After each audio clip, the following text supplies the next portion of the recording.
reflect on her, there are certain things that, of course, we remember about her. The thing that I remember a lot about her is that she always had a smile on her face. And I can remember seeing her walking right up that walkway there, carrying her little pull thing there with her lesson plans, of course, and all of that. But she was always smiling. And we also know that Professor O loved her students. I worked on her with a number of projects involving her students. She was always looking for ways to give innovative projects to her students, and so she loved her students. And we know too that she also loved this campus, and I'm so happy that we could create this garden of her remembrance. I know that she loved gardening. So I'd like to welcome you to this day and hope that you reflect on her, remember her, all the good that she brought to us and to this campus and to our students. So I'm going to ask Heather to come up and take over and lead us through today's event. Heather. Thank you, Dr. Um, my, I guess, little role in this right now, this is really kind of not very formal. We're going to try and keep it, nice and laid back and family-like, kind of like, how Maria always liked it, where everybody was welcome and big smiles and big hugs. And my little portion here is just to say thank you to everyone that helped put this together. This really was a year ago whenever we lost Maria so suddenly and so, shockingly. Um, we had a lot of emotions and a lot of, things that we really hadn't experienced here at our campus before. It was a loss of a level that we weren't accustomed to. Usually, when people leave our campus, it's for a joyous occasion, and they go into their retirement, and they come back and they visit, or they graduate and all that fun stuff, or they get picked to go to another part of the college, and we get to brag on them that they started here first, all that good stuff. So it was a really difficult thing for us to really grab a hold of. So as a family, as a faculty here, and as a campus, we wanted to do something that would always remind us of Maria, would always remind us of her, of some of her loves, some of the gifts that she would give to us literally daily. I mean, when she was on campus, you always knew she would come find you wherever you were and say hello and talk to you about just what you talked about with her. She always remembered something about everybody and was able to really make that connection. And, putting this together, this was something that we wanted to be beautiful, like her spirit and her contributions to all of us. I know in the past several months that this has been here, I've seen many students sitting out here, and I'm glad that we finally have the plaque out and we get to dedicate it formally so that they'll know who this is for. But I'm hopeful that they are able to sit out here, and some of our faculty members can sit out here as well and have certain memories and thoughts go through their mind to kind of comfort them throughout their day, because we're so tough on this campus, aren't we? Our students, they need comfort.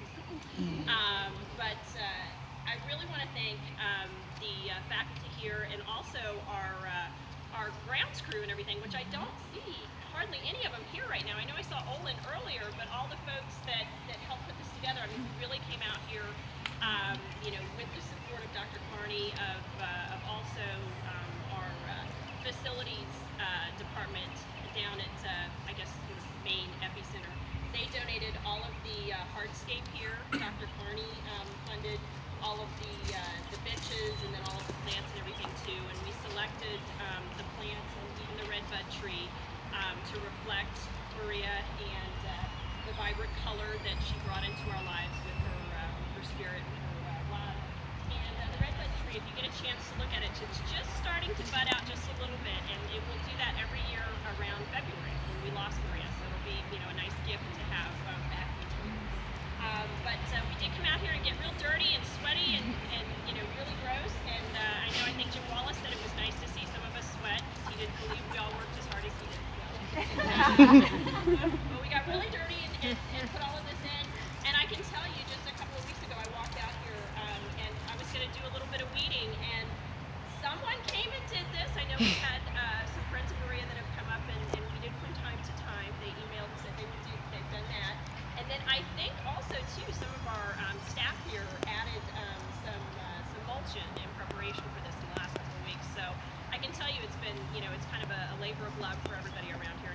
just labor of love for Maria, but also a labor of love for the campus too, because that's what she really, I think kind of instilled in all of us to remember to celebrate one another whenever we can, and also to, just treasure each moment that we have.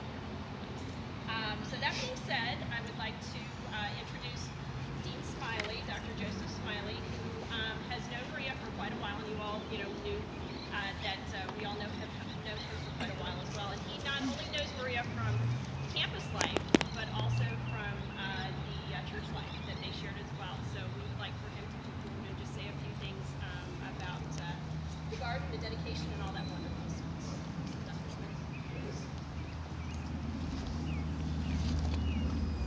Certainly, my brothers and sisters, it's a wonderful pleasure to come before you on such an august occasion. And the whole idea of what this represents is so powerful. Because as one thinks about it, it speaks to the issue of memory. And as you think about memory, memory represents that cognitive process that allows us then to be able to recall those things that we've experienced. So then, as we think about memory and we connect that with Maria, I think it's vitally important, first of all, that we identify the simple things. And as we take a look at the simple things, for those who read, there's a book by way of scripture, and it tells us that you should clothe yourself in humility. And it says you clothe yourself in humility, and then you clothe yourself in patience. And then as you clothe yourself in patience, then you clothe yourself in gentleness. As you clothe yourself in gentleness, then you are to clothe yourself in patience. And so as we take a look at that one statement, that one verse, as reflective of what today is all about, because it deals with memory. And so one good thing about memory is this, and I think sometimes we don't make the importance of it as we should. Because memory is a powerful tool. Because what memory does something special for us. It allows us to be able to deal with Maria in a threefold manner. Because time is in three dimensions. Time is past, time is present, and time is future.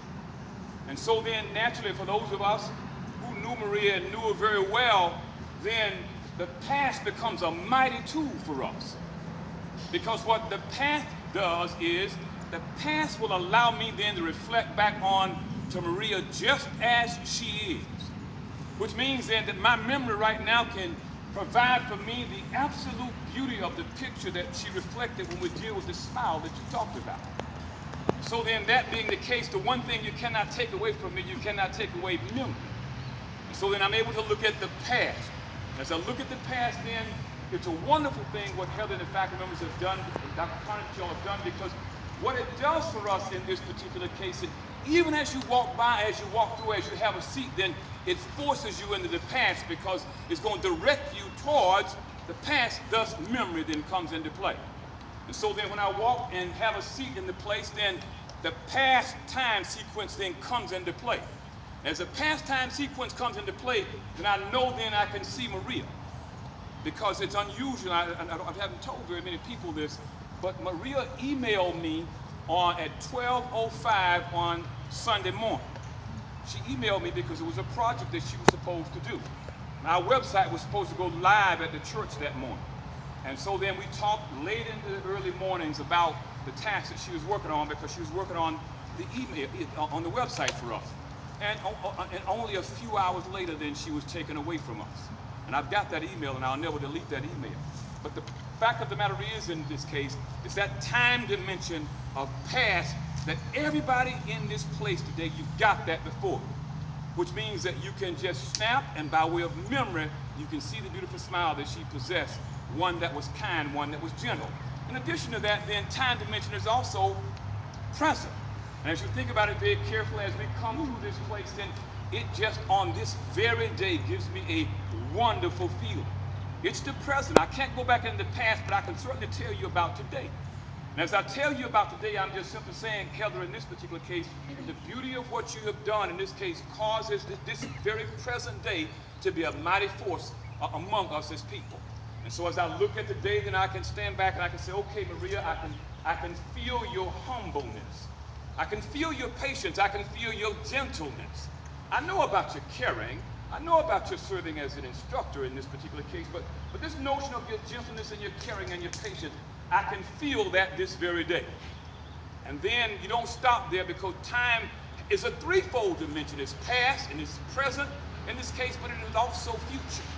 Which means in this particular case then, as we take a look at it very carefully, the very small thing that you have done is mighty in that it transcends the three components of time because it allows you to even go into the future.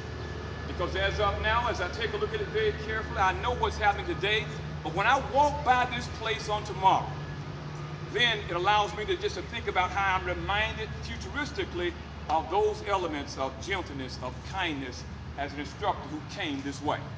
And so then today I pull the thoughts together by saying to you, in this case, that Maria, without question,